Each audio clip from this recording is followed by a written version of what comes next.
Qué bueno que continúan con nosotros en ese programa desde la sociedad y en el segmento de Mi Opinión.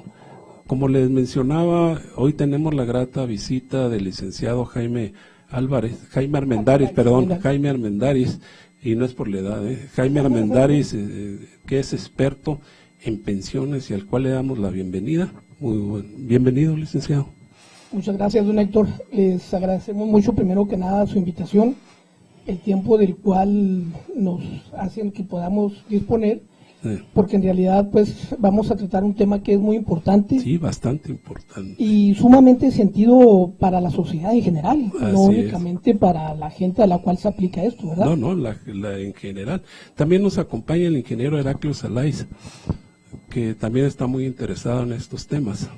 Por supuesto. Bienvenido, Heraclio. Por supuesto, Héctor. Muchísimas gracias. Es un placer estar saludándote de nuevo. Me tiene sorprendido gratamente tu programa al auditorio. Les mando un saludo. Realmente la cantidad de gente a la que llegas es mucha. Y qué bueno que nos das la oportunidad de estar platicando aquí sobre este tema tan importante. Y no puedo dejar de comentar, discúlpame, Héctor, pero aparte de la sorpresa de la audición que tienes, o sea, todavía el sarcasmo que utilizas ahorita en la entrevista que estaba, que nos antecedió con la candidata, no sé si yo puedo decir el nombre o no. Sí, claro, Magdalena Prieto. Magdalena Prieto, pero me gustó el momento en el que dices, no se suben al Vivebus, o al menos se van a subir a una tribuna. O sea, eso hace más agradable tipo de momentos. Muchísimas gracias, Héctor, por participarnos aquí en este programa. No, pues muchas gracias a ustedes. Hemos venido desde hace algunos años luchando por esta absurda ley, porque no le podemos llamar de otra manera. La gente cumple con sus 500 o sus 1000 o sus 1250 cotizaciones, y resulta que llega la edad y no se puede pensionar por esta disposición, yo digo, muy tonta, de que tienen que trabajar un año más, y a nadie le dan chamba ya después de los 60. El detalle no es ni siquiera el problema de que le den a alguien trabajo, no, porque eso sería lo de menos. Claro, sí. O sea, probablemente la persona sea un experto en computación, por decir algo. Así es. Alguna situación muy específica y muy especial en donde dice, pues ahí sí le van a dar, ¿no? Sí. El problema es cuántas personas en el universo que están dentro de este supuesto caen en la situación de que sí pueden tener una situación que les permita trabajar. La gran mayoría de las personas no están en ese supuesto. Ese es el primer detalle. Así es. El segundo detalle es, muy bien, dice las personas, o van y se informan a la subdelegación o a la delegación del IMSS. Oiga, ¿qué hago? No, pues es muy fácil, si a nadie le da trabajo, pues usted puede pagar ese año de cotizaciones. Imagínese. Y nos quedamos así que con los ojos cuadrados, pues qué padre, ¿no? Sí. O sea, ahora resulta que estamos pidiendo la pensión precisamente porque tenemos la necesidad de tener un ingreso. Claro. Y que además ya lo pagamos. Eso es lo más importante. O sea, el fondo del asunto no es ni siquiera requisito de tener un año laborable más o pagarlo, sino que ya tengo las semanas cotizadas que exige la ley. Así es. 1250 en la ley actual. En la ley actual, porque la ley anterior son 500, ¿verdad? 500 la del semanas. 70.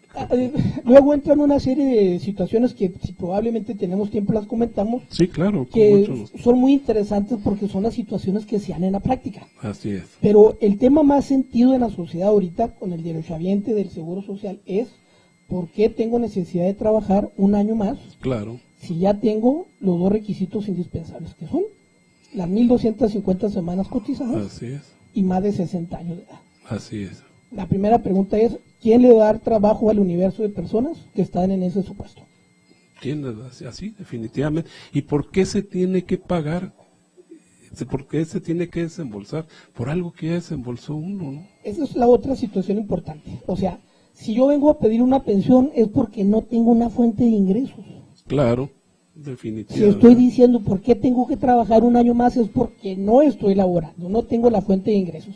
¿De dónde voy a sacar el dinero suficiente para pagar ese año que me falta a mí para poder tener derecho a la pensión? O sea, es una incongruencia de la ley. Definitivamente. Llegamos a las oficinas a hacer un reportaje allá donde llegan los adultos mayores a pedir las semanas cotizadas, pero de veras es increíble la forma tan déspota de las muchachitas que están ahí para darle. En primer lugar le piden papeles pues que ya no tiene, ¿verdad? Hay mucha gente que dejó de elaborar 5 o 10 años anteriormente y les piden papeles que pues no sé, papeles que deben de tener si estuvieran activos, pero ¿de dónde los van a sacar? Tenemos una serie de situaciones, inclusive aquí me gustaría hacer un comentario. Sí, así claro, como que los entre cabos paréntesis, por lo siguiente, nos pregunta una persona que también está al tanto de esto, que es una persona a la cual estimamos mucho, el señor Horacio Subía, que nos plantea dos interrogantes. Sí.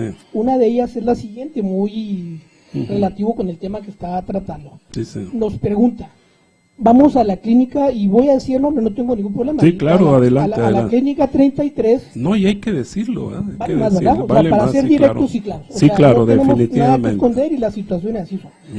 Me comenta él, voy a la clínica 33, estoy ayudándole a una persona, hombre, Sí. que fallece su esposa, a hacer el trámite de la pensión. El primer detalle es que no permiten que nadie se acerque a la ventanilla más que la persona que va a hacer el trámite. Así es. O sea, ¿cuál es el temor? Sí, ¿Cuál es el fundamento por el cual no puedan tener a alguien que los esté asesorando ahí? exactamente. En la práctica tenemos un montón de cosas, pero bueno, yo creo que ya esos serán otros temas. Sí. Aquí el detalle es, la ley es muy clara y nos queda así muy preciso, que necesitamos, cuando se trata de una viudez hombre, Sí. ir a un juzgado familiar y tramitar lo que se llama dependencia económica, que Así es. exige la ley del Seguro Social. Sí, El primer sí. detalle, así entre paréntesis también, es que es una norma anticonstitucional. Claro. O sea, no le estamos dando el mismo valor al hombre que a la mujer. En Definitivamente. fin, ok. Pero ya lo tenemos, ya tenemos una acreditación judicial de dependencia económica. Así es. Nos acercamos a la ventanilla de prestaciones económicas y la chica que está ahí, son varias, no sabemos cuál es, Así es. ni siquiera nos acepta la papelería. Sí, es correcto, es lo que le mencionaba. Yo tenemos un reportaje de ese Ni tipo. siquiera nos acepta la papelería cuando se cumplen con todos los requisitos legales. Así es. ¿Qué sucede? Estas personas van a otra clínica y en otra clínica sí se las aceptan. Quiere decir, no es nada más el trato de las personas que están ahí, sino el desconocimiento casi total de lo que están haciendo. Definitivamente que sí. O las instrucciones que deben de tener de algunos de sus superiores, ¿no? Bueno, nos queda muy claro eso y entramos a otro tema que es súper interesante, porque estamos aparentemente bajo el amparo de dos leyes, algo que es una incongruencia jurídica. Quiere decir, cuando una persona se va a pensionar, llámense la pensión que sea, Sí. se emite un documento que se llama documento de oferta por parte del Seguro Social. En ese momento la persona tiene que decidir si elige al Seguro Social, que sería bajo el régimen de la ley anterior, de 1973. Eso es importante. Es muy importante. O el régimen de la ley actual, la que está vigente, Así es. del 97. Esta incongruencia sucede primero que nada por una situación de interpretación a un artículo transitorio de la ley actual. A ver, explíquenos, está interesante esto. Está muy interesante porque, o sea, ¿cómo es posible que haya dos regímenes en dos leyes diferentes y una ya está derogada? Así es, O sea, definitivamente. como que no va. Pero Sí. bueno, vamos a hablar de la No hay cuestión práctica. congruencia. No hay congruencia. La cuestión práctica, y es lo que nos resuelve el detalle, es el siguiente. La ley vigente, la ley actual, entra en vigor el 1 de julio de 1997. Así es. Entonces, muchos derechohabientes inician a trabajar, inician a laborar el régimen obligatorio antes de esa fecha, del 1 de julio de 1997. Así es. La razón práctica por la cual el seguro establece que debe participar es porque iniciaron su cotización dentro del régimen de la ley anterior. Hasta ahí estamos de acuerdo, está muy bien. Muy bien, Adelante. sí, claro. Y en ocasiones, y son varias, o sea, no todo, dentro de la incongruencia no todo está mal. Así es. Pongo un caso bien específico. A ver, ¿Qué sucede con una persona que tiene más de 500 semanas cotizadas sí, y mucho menos de las 1250 y ya cumplió 60 años? esa persona sí se puede pensionar. Eso qué interesante. Eso, Aun cuando haya empezado a laborar con la nueva ley. No. Sí, tiene que estar en el ámbito de ambas. De ambas, Sí, ok. y eso que haya empezado días antes de la nueva ley. Un día antes, perfecto. Uh-huh. O sea, ahí caemos en otra incongruencia. O sea, sí, claro. ¿Qué pasa con una persona? O son dos amigos, un caso así muy casuista, van a conseguir trabajo, a uno lo contratan el día de hoy, sí, al otro lo contratan el día de mañana, y uno tiene que cotizar únicamente 500 semanas y el otro 1250. Y son situaciones prácticas que se dan. Claro. Pero bueno, aquí hablamos de las cosas buenas que tiene, o sea, no todo es malo. Uh-huh. Una de las cosas buenas es que personas que tengan más de 500 semanas cotizadas y que empezaron a cotizar antes del 1 de julio de 1997, sí van a alcanzar a pensionarse. Pero teniendo que trabajar un año más. No, pagando. No todos los casos. Vamos, si gusta, Héctor, a precisar eso porque, claro, sí, claro. O sea, contiene más situaciones que únicamente eso. Estamos hablando del artículo específico 151 de la ley del seguro social, que aquí la traemos por si se ofrece algo. No, inclusive probablemente sería hasta conveniente leerla para explicarle. Seguro que sí, inclusive, 151, por favor. Sí. Porque no contiene varias situaciones, no nada más una. Nada más una. Así es. Entonces, les recuerdo que si quieren hacerle alguna pregunta al licenciado pueden comunicarse al 614-406-7613 o enviar un mensaje y con mucho gusto los atendemos. Muy bien, muchas gracias. Igual de todos modos, ahorita pasamos nuestros teléfonos para que cualquier persona que guste contactarse con nosotros, alguna duda, alguna pregunta, adelante. Entonces, el artículo 151 de la Ley de Seguro Social, vigente. Me interesan todos los... Sí, vamos a verlo desde el principio así. Porque son varios supuestos. Son varios supuestos, perfecto. Ok, artículo 151. Al asegurado que haya dejado de estar sujeto al régimen obligatorio y reingrese a este, se le reconocerá el tiempo cubierto por sus cotizaciones anteriores en la forma siguiente. Primero, si la interrupción en el pago de cotizaciones no fuese mayor de 3 años, se le reconocerán al momento de la reinscripción todas sus cotizaciones. Así es. Segundo supuesto, si la interrupción excediera de 3 años, pero no de 6, se le reconocerán todas las cotizaciones anteriores cuando, a partir de su reingreso, haya cubierto un mínimo de 26 semanas de nuevas cotizaciones. De 3 a 6 años, 26 semanas. Sí. Si el reingreso ocurre, estamos hablando del tercer supuesto, si el reingreso ocurre después de 6 años de interrupción, las cotizaciones anteriormente cubiertas se le acreditarán al reunir 52 semanas reconocidas en su nuevo aseguramiento, un año, ya. Por último, el cuarto supuesto, en los casos de pensionados por invalidez que reingresen al régimen obligatorio, cotizarán en todos los seguros con excepción del de invalidez y vida. En los casos de las fracciones segunda y tercera, si el reingreso del asegurado ocurriera antes de expirar el periodo de conservación de derechos establecido en el artículo anterior, se le reconocerán de inmediato todas sus cotizaciones anteriores. Y bueno, aquí lo que hay que... Con la ley vigente. Aquí lo que hay que subrayar efectivamente es esas 52 semanas que tienen que cotizar, lo que mencionaban ustedes. O sea, sí, yo ya me quiero jubilar, tengo los 60 años o menos, bueno, se tienen que tener los 60 años, pero ¿quién me va a dar trabajo por un año para poder cotizar esas semanas? Así es. ¿O de dónde voy a sacar los recursos necesarios para hacer esas aportaciones? Es correcto.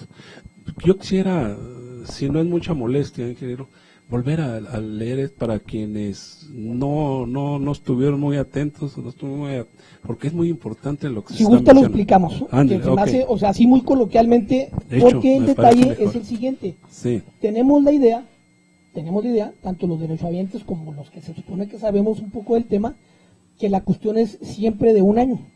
Sí. Y no es así. Y no es únicamente para la cuestión de una pensión por retiro. Así es. O sea, a los 60 años. Sucede también en los casos de viudez, por ejemplo, cuando fallece el derechohabiente. Así es.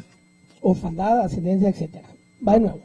Son 3 supuestos. El primer supuesto dice, cuando el derechohabiente deje de pertenecer, no cotice, como le gusten decir, al régimen obligatorio del Seguro Social hasta antes de 3 años, no alcanzó a cumplir los 3 años, y de repente le ofrecen trabajo, empieza otra vez a reiniciar, sus derechos se reintegran al momento de que haga la primera cotización. Ok, y se le toman en cuenta los anteriores. Absolutamente todos. Sí, muy bien. Ahorita hablamos de otra figura que deriva de esto que estamos hablando. Sí. El segundo supuesto, esa misma persona u otra persona distinta deja de trabajar de 3 a 6 años. De 3 a 6, sí. Obviamente es más tiempo. Entonces sí, claro. Aquí la ley dice, bueno, si duraste más tiempo, te vamos a pedir un tiempo un poco más prolongado que de inmediato, claro, y por supuesto, y más o menos se entiende por lógica. Entonces, estamos hablando de 26 semanas, el equivalente a la mitad del año. Así es. Y, o sea, no, en este caso no se reintegrarían inmediatamente, serían 26 semanas más, eso no lo sabían. Normalmente no, por eso explicaba, normalmente el derechohabiente, o incluso hasta lo que se supone que sabemos, normalmente hablamos del año. Así es. Ahora, ¿por qué hablamos del año? Pues porque es el término máximo. La forma en que nosotros normalmente tratamos de observarlo con las personas que se acercan a preguntarnos es, lo primero que necesitamos es acudir a la subdelegación y solicitar una constancia de semanas cotizadas. Así es. Que nos sirve para 2 cosas. La primera, pues para saber cuánto tiempo tenemos cotizado, pero la segunda, que es lo que deriva de este tema, es hasta dónde nos dura la conservación de derechos, que ahorita lo tratamos enseguida. Ándale. Quiere decir, va pegado un tema con otro. Y el último supuesto del artículo 151 es el detalle de que cuando la persona dejó de cotizar por más de 6 años, entonces sí se requiere de laborar por 1 año. Perfecto. O en su defecto, si tenemos el recurso, pues lo pagamos. Que ya veíamos ahorita que es una incongruencia. Nos cambia un poco el panorama de lo que teníamos. Nos cambia previsto. mucho por lo siguiente. Sí. O sea, ¿qué sucede si la persona deja de laborar? Es un ejemplo muy así que se me ocurre, a los 58 años. Así es. Y que tiene 1.400 semanas cotizadas. Esa persona a los 60 años ya no va a tener que laborar 1 año, porque cumple con el requisito de estar dentro de lo que el Seguro Social, en la ley, le llama la conservación de derechos. Mire, a ver, permítame a ver si me explico. Y en el caso de los que están en la ley del anterior, la del 70, que son 500 semanas cotizadas, ¿se conservan los mismos derechos? Es exactamente lo mismo, porque ahí aplica la cuestión de la ley vigente. Me explico. A ver, sí. Bueno, ahí es un poco más complicado, pero vamos a ver. O sea, porque también son situaciones muy casuistas, pero a ver ¿cómo se me ocurre algo? Es una persona que empieza a trabajar a los 25, 30 años en la iniciativa privada, después por X o Y dejó de trabajar, le ofrecieron trabajo en el gobierno municipal, federal, etcétera. Exacto. Y por mucho tiempo deja de ser derechohabiente del Seguro Social. Sí, señor. Resulta que ya terminó su encargo público o su trabajo, lo que sea, ¿no? Y cuando vuelve a su vida normal, pues entonces dice, ¿qué voy a hacer para obtener dinero? Y se vuelve a contratar con X persona. Así es. Cuando esa persona se vuelve a contratar, tiene, igual estamos hablando de casos casuistas, ¿no? Sí. Tiene 56 años y tiene 350 semanas cotizadas. Así es. Quiere decir, le faltan 150 semanas y 3 años para cumplir con los 2 requisitos. Situación que se cumple al momento de que labora y cotiza por los 3 años. Entonces son 500 semanas cotizadas, pero como inició a laborar antes del 1 de julio del 97, esa persona va a tener derecho a una pensión, pero que va a estar regida bajo la ley anterior. Bueno, ¿y cómo podemos hacerle? Porque a uno el Seguro Social dice, necesitas trabajar, y bajo lo que nos dice la ley, pues ya no se necesita. ¿Qué es lo que usted sugiere que se pudiera hacer? En el caso específico de la persona que sí necesita trabajar de 1 año. Sí. Bueno, aquí la reforma sería no tan estricta como hemos pensado, porque ya nos dimos cuenta de que se habla de 3 supuestos. Sí. Y obviamente el que nos mortifica mucho es el de pensar de una persona mayor a los 60 años que no está dentro de la conservación de derechos y que evidentemente pues muy pocas posibilidades tiene de volver a conseguir un trabajo. Aquí debería de hacerse, según mi juicio, una adecuación para que si la persona ya cumplió con esos requisitos, no tuviera necesidad de ninguna de esas dos situaciones. Así es por una situación de justicia elemental, ¿verdad? Claro. Que luego para quienes somos abogados nos viene la cuestión del problema de la teoría, ¿no? Sí. Nos devolvería otra vez a la escuela para plantearnos una serie de situaciones en quienes están de acuerdo, quienes no. Así es. A ver, mire, nos están enviando unos mensajes. ¿Qué es el periodo de conservación de derechos?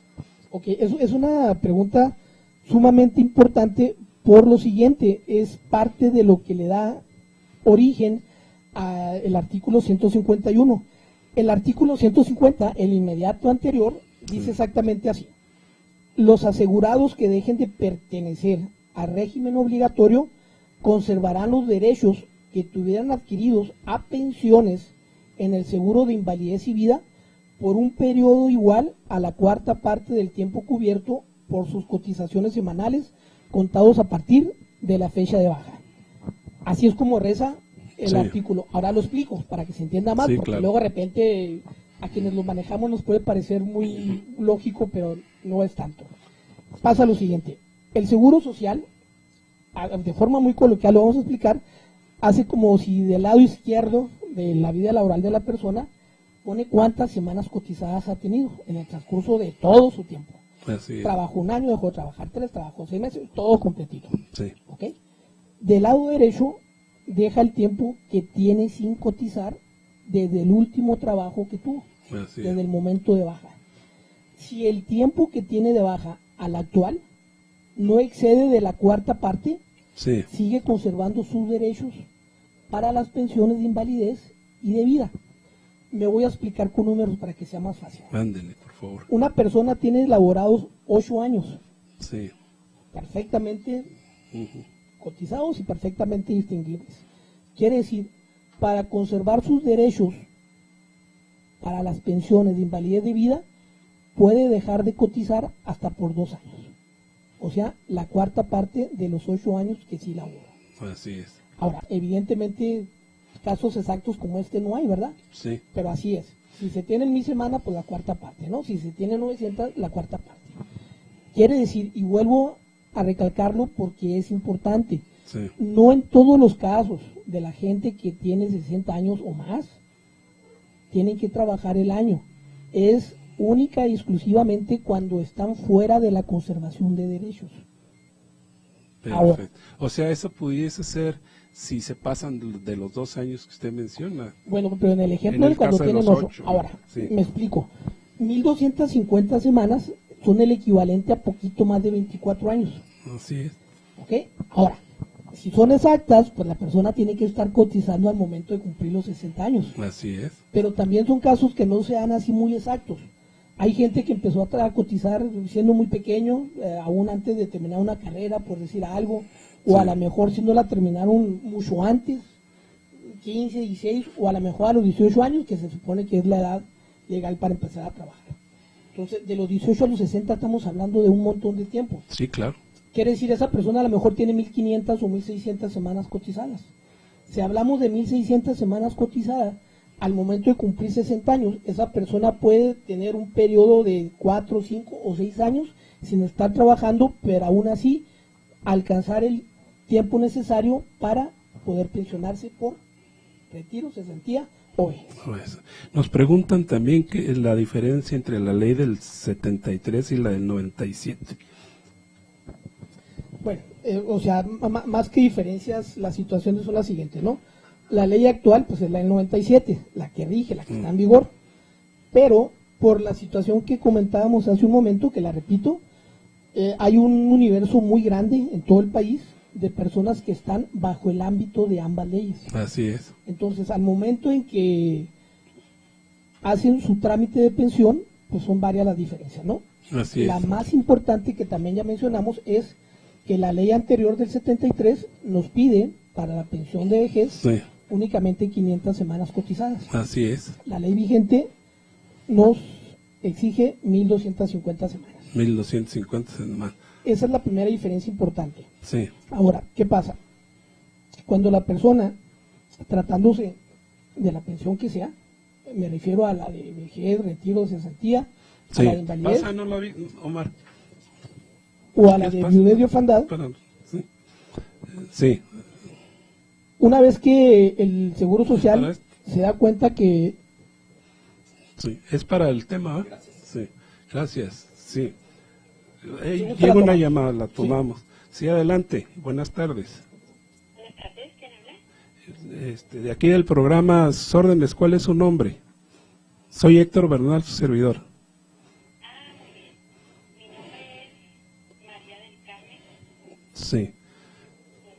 ¿Y cuál es su pregunta para el licenciado? Mi pregunta es que a mí me hablan de que hay dos leyes con la cual se supone que se debe regir lo relacionado con las pensiones, pero mi pregunta sería, ¿yo puedo escoger qué ley es la que se debe aplicar a mi caso o según mi caso concreto me aplican una indistintamente de lo que yo quiera? ¿Le va a contestar el licenciado? Sí, le agradecemos mucho su pregunta, es demasiado interesante, porque es algo que pasa en la práctica todos los días. Así es. Absolutamente todos los días, y es un poquito el tema que estábamos tratando hace un instante. Sí. O sea, hay una ley vigente y única. Sin Así embargo, para el universo de las personas que están bajo el amparo de ambas leyes, entiéndase que iniciaron a laborar Sí. antes del 1 de julio de 1997. Así Entonces, al momento de que hacen su trámite de pensión, el que sea, repito, el de vejez, el de cesantía, o la más común que es la de viudez y orfandad, entonces a esa persona en su documento de oferta le van a pedir que elija en dónde quiere que se le administre y se pague su pensión. Así es. Si directamente en el seguro, que se maneja bajo la ley de 1973, o por una institución financiera, que es bajo el régimen de la ley del 97, que es la actual. Que es la actual, así es. Ahora, hay una excepción. Las personas que inician en el régimen obligatorio a partir del 1 de julio de 1997 Sí. ya no pueden elegir.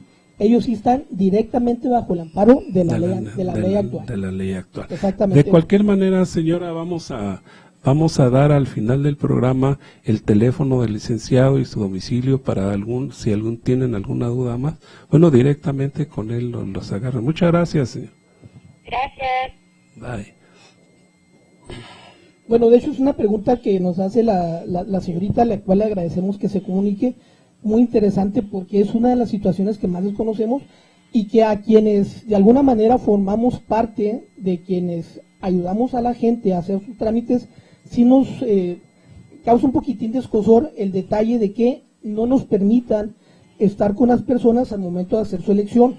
Así es. Por una razón muy simple. Vamos, por ejemplo, a un juzgado en cualquier tipo de situación que hay, o a cualquier dependencia, y a la persona le permitan que vaya con alguien. Principalmente alguien que lo está asesorando. En el Seguro Social desconocemos cuál sea la situación por la cual no lo permiten. Ahora, ¿cuál es el problema? Nosotros le recomendamos a la persona que está por elegir dónde quiere que se le administre su pensión, que evidentemente elija la que le convenga más. Así es. ¿Cómo sabemos cuál le conviene más? Pues muy fácil. Si hablamos que la pensión básicamente radica en una prestación monetaria, pues evidentemente la que le conviene más a la persona es la que le ofrezca más.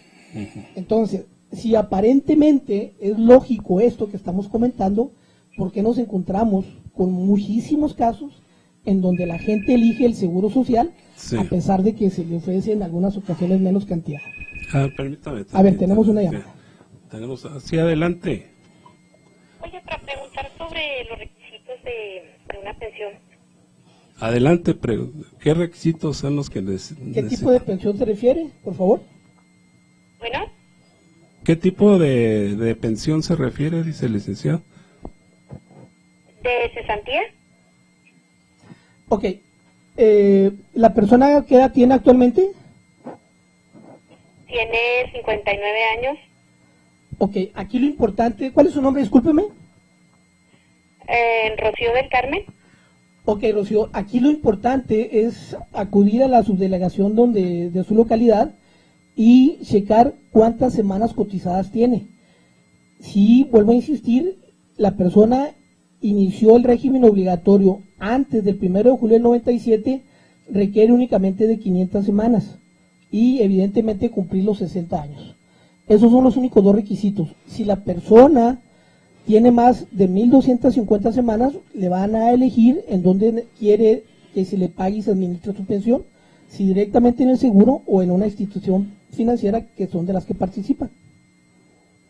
Ok, muy bien. ¿Y luego un teléfono donde yo me pueda comunicar? Lo vamos a dar al final del programa para si... Sí. No, nada más tengo este teléfono.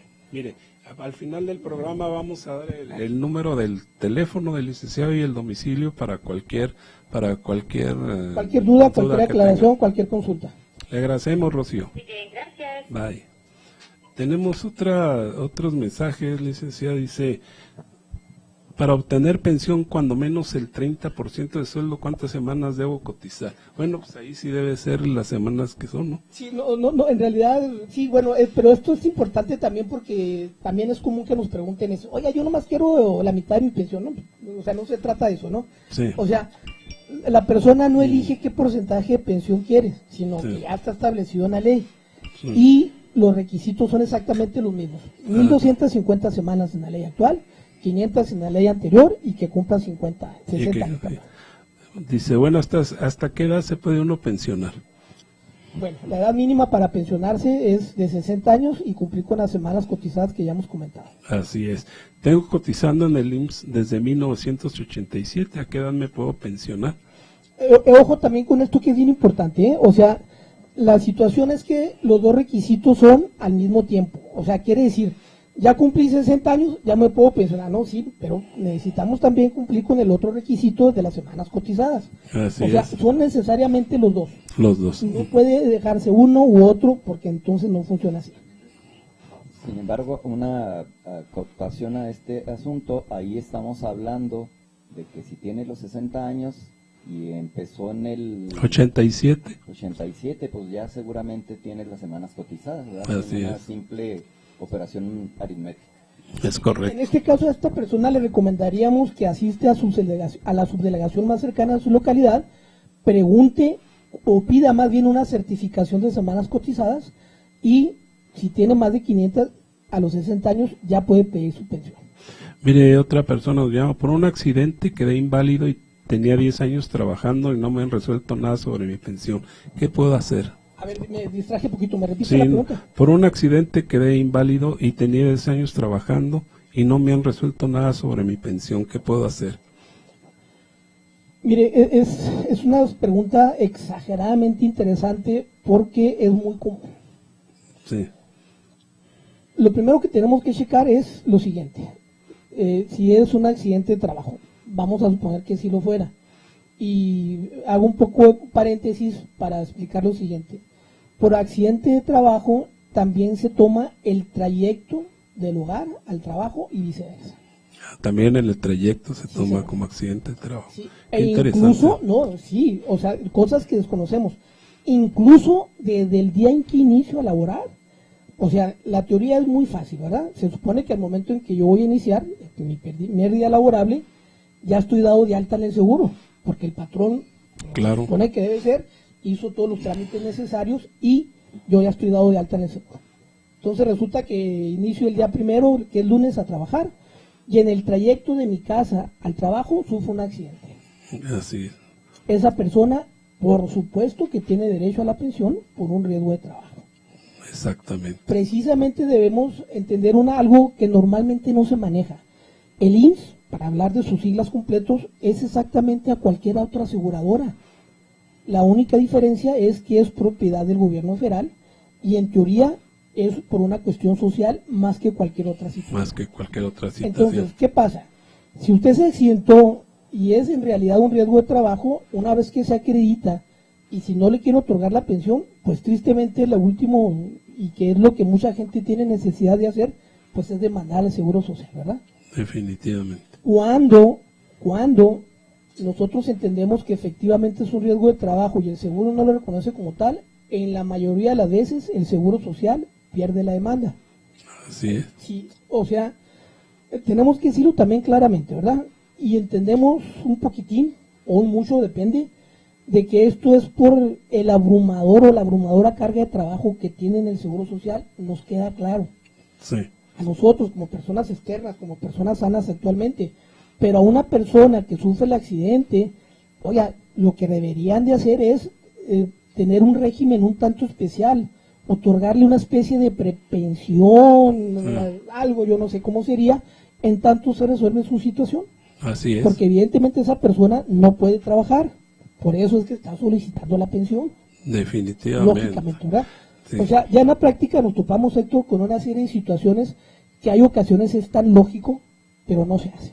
No sé. Ahora, último, también nos queda muy claro que estamos hablando de que el Seguro Social es un instituto público y algo que no esté regulado por la máxima, pues evidentemente no se puede hacer, ¿no? Así es. Otro mensaje dice: buenas tardes, quisiera saber qué pasaría con mi saldo del Afore si dejo de trabajar en la iniciativa privada e ingreso al gobierno. Algo mencionó ahorita usted esto. No, y es algo bien interesante también porque normalmente va junto con pegado. Quiere decir, vamos a suponer que hay muchos casos de personas que, vaya, no nada más que entren a la función pública, ¿no? Llámese municipio, estado, federación, sino que pusieron a lo mejor su propio negocio, que son casos también comunes, Así es. o simplemente que no dejaron de trabajar, ¿Qué sucede con lo que tengo ahorrado? Y desde un peso hasta una cantidad considerable, o sea, porque es común, ¿no? O sea, resulta que yo tengo ahí en mi Afore 100,000 pesos y para el negocito que estoy empezando, pues me caerían de maravilla, ¿no? Claro. Pero aquí el problema es que es algo de lo cual yo no puedo disponer libremente. Ojo, y es bien importante y viene regulado por la propia ley del seguro. Sí, señor. ¿Cuál es la única forma que yo tengo de recuperar lo que tengo en mi Afore? Cuando una vez que cumplí 60 años y presento mi solicitud de pensión, Sí. y se me niega. Ah, ok. Entonces sí, con la negativa de pensión, voy a la institución que está administrando mi fondo de ahorro y solicito la devolución del 100% de lo que está en mi Afore y que incluye tanto la subcuenta que corresponde al Seguro Social como a la subcuenta que corresponde a vivienda.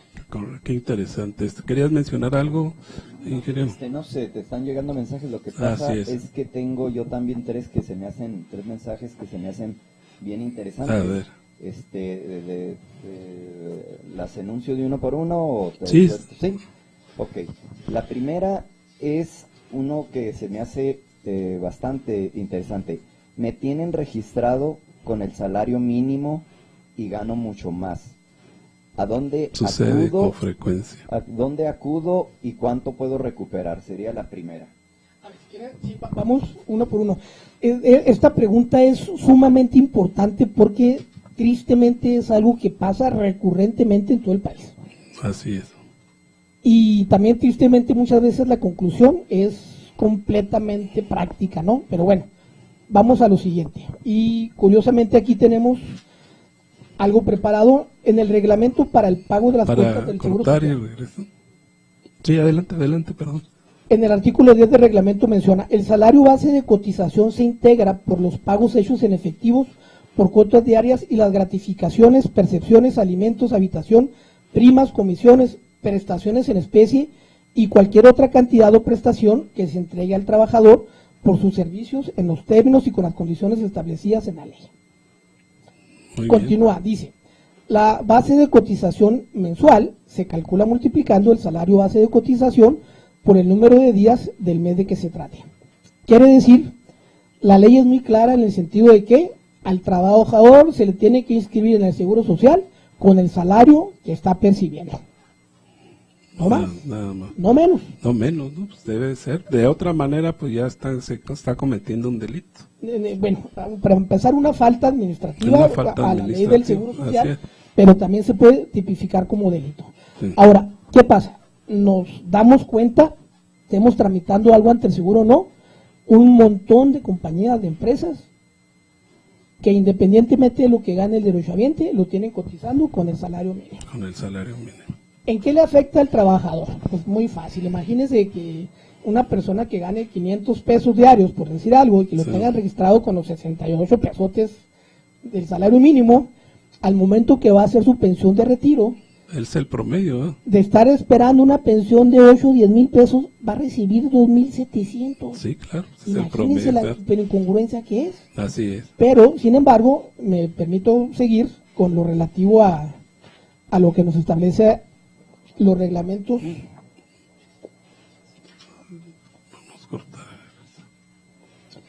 Dice, el patrón es responsable, estamos hablando del artículo 186 de la propia ley del Seguro Social, el patrón es responsable de los daños y perjuicios que se causaren al trabajador o a sus beneficiarios cuando por falta de cumplimiento de las obligaciones de inscribirlo o de avisar su salario real o los cambios que sufriera éste no pudieran otorgarse las prestaciones consignadas en este capítulo, o bien dichas prestaciones se vieran disminuidas en su cuantía. En este caso, el instituto fincará los capitales constitutivos respectivos en los artículos que menciona la propia ley. ¿Qué quiere decir? Una persona se dio cuenta de que el patrón lo tiene cotizando con un salario menor al que está recibiendo. Así es. Entonces dice, caray, pues si yo estoy a punto de solicitar mi pensión, y por supuesto que me va a afectar grandemente. Sí, nos avisan que tenemos que ir a un corte comercial. Perfecto. Regresamos, no se nos vaya, está muy interesante aquí la charla con el licenciado y con el ingeniero Sarray. Regresamos, no se nos vaya, por favor.